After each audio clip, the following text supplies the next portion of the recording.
Tiger समुद्र में कूद गया और मछली पकड़ने की कोशिश करने लगा। सैम ने उसे देखा तो उसकी हंसी छूट गई, लेकिन जब टाइगर कुछ पकड़ नहीं पाया तो वो तैरकर वापस आ गया। सैम जो राफ्ट पे था उसे एकदम डर लग गया, लेकिन किस्मत अच्छी थी, वो टाइम पे बोट पर चढ़ गया और सेफ रहने के लिए राफ्ट वापस बोट में रख दिया। टाइगर बार बार बोट पर चढ़ने की कोशिश करता रहा, लेकिन बोट फिसलन भरी थी तो वो चढ़ नहीं पाया। सैम ने कुल्हाड़ी उठाई ताकि खुद को बचा सके। उसने जोर से चिल्लाया, लेकिन आखिर में रुक गया और कुछ नहीं किया। शायद उसे लगा कि टाइगर भी उसी की तरह फंसा हुआ है, इसलिए सैम ने टाइगर को नहीं मारा। रात को उसने फैसला किया कि वो इस बेचारे टाइगर की जान बचाएगा। पहले उसने राफ्ट पानी में धकेला और फिर सीढ़ी गिरा दी। टाइगर के चढ़ने से पहले सैम खुद राफ्ट पे कूद गया। जब टाइगर बोट पे चढ़ा तो सैम को थोड़ी राहत मिली। अगले दिन सैम बोट में कुछ खाने का सामान ढूंढ रहा था, लेकिन गलती से उसने टाइगर को जगा दिया। वो पीछे हट भी नहीं पाया था कि कुछ उसे टक्कर मार गया। उसे लगा कुछ बड़ा होगा, लेकिन वो तो बस एक छोटी मछली थी। सामने भूखा बंगाल टाइगर था। सैम ने एक कदम पीछे लिया और वो मछली टाइगर को फेंक दी, लेकिन हैरानी की बात ये हुई कि मछली उड़ गई। टाइगर भी चौंक गया। फिर दोनों ने देखा कि सामने से उड़ती मछलियों का झुंड आ रहा है। मछलियों ने सैम को इतनी जोर से मारा कि वो दर्द से चिल्ला पड़ा। टाइगर ने अच्छा खासा खाना खाया। तभी एक बड़ी ट्यूना मछली खुद बोट पर कूद पड़ी। सैम को समझ आ गया कि यही मौका है टाइगर को ट्रेन करने का। उसने लकड़ी से टाइगर के मुंह को रोका। शुरू में टाइगर बहुत गुस्से में था, लेकिन सैम ने थोड़ी डर दिखाई और जल्दी ही टाइगर शांत हो गया। जब सब नॉर्मल लगने लगा तो सैम ने बड़ी मछली को छुपा लिया। टाइगर को छोटी मछलियां ही खानी पड़ी, जबकि सैम बड़ी मछली अपने पास रखे रहा। लेकिन टाइगर इतना आसान नहीं था। अगले दिन जब सैम बोट में लौटा, टाइगर ने फिर काटने की कोशिश की, लेकिन जैसे ही उसकी नजर सैम के हाथ में लकड़ी पे पड़ी, वो डर गया। सैम को समझ आ गया कि ट्रेनिंग काम कर रही है। उसने लकड़ी पे छोटी मछली लगाकर टाइगर को खिलाई। जब टाइगर ने वो कच्ची मछली खाई, सैम को थोड़ी राहत मिली। फिर उसने डेक पे मारा और कहा, आजा खा ले। टाइगर को लगने लगा कि सैम उसे चोट नहीं पहुंचाना चाहता, लेकिन जब सैम ने उसे केबिन में जाने को कहा, टाइगर हिला भी नहीं।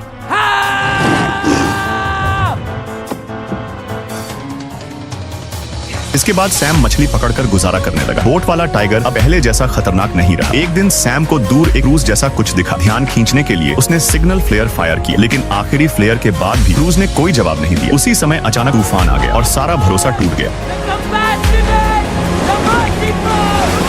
थोड़ी देर बाद जब होश आया तो टाइगर बोट के डेक पे बिना हिले पड़ा था। सैम को लगा अब बस टाइगर के साथ यहीं खत्म होना है, लेकिन जब फिर होश आया तो बोट एक छोटे से आइलैंड पे जा लगी थी। उसने एक जड़ तोड़ी और उसका टेस्ट लिया। फिर खाना खाकर आइलैंड एक्सप्लोर करने चला गया। वहाँ उसे अगल बगल के कैट्स दिखे। छोटे छोटे कैट्स एक मीठे पानी के तालाब के पास घूम रहे थे। सैम उस तालाब में कूद गया और पानी पीते हुए तैरने लगा। टाइगर किनारे पे ही रहा और पेट भर के खाया, लेकिन जल्द ही अजीब चीजें होने लगी। कैट्स पेड़ पर चढ़ने लगे। सैम ने ध्यान नहीं दिया, लेकिन रात को देखा कि साफ तालाब अब हड्डियों से भरा पड़ा है। तब उसे समझ आया कि इस आइलैंड में कुछ गड़बड़ है, क्योंकि टाइगर तक डर के मारे बोट से उतरा नहीं। फिर सैम ने एक फूल उठाया और उसे खोला। अंदर एक इंसान का दांत था। अगली सुबह सैम ने साफ पानी और खाना उठाया और जल्दी से टाइगर को लेकर आइलैंड छोड़ दिया। 200 से ज्यादा दिन समुद्र में भटकने के बाद टूटी हुई बोट मेक्सिको के किनारे पहुंच गई।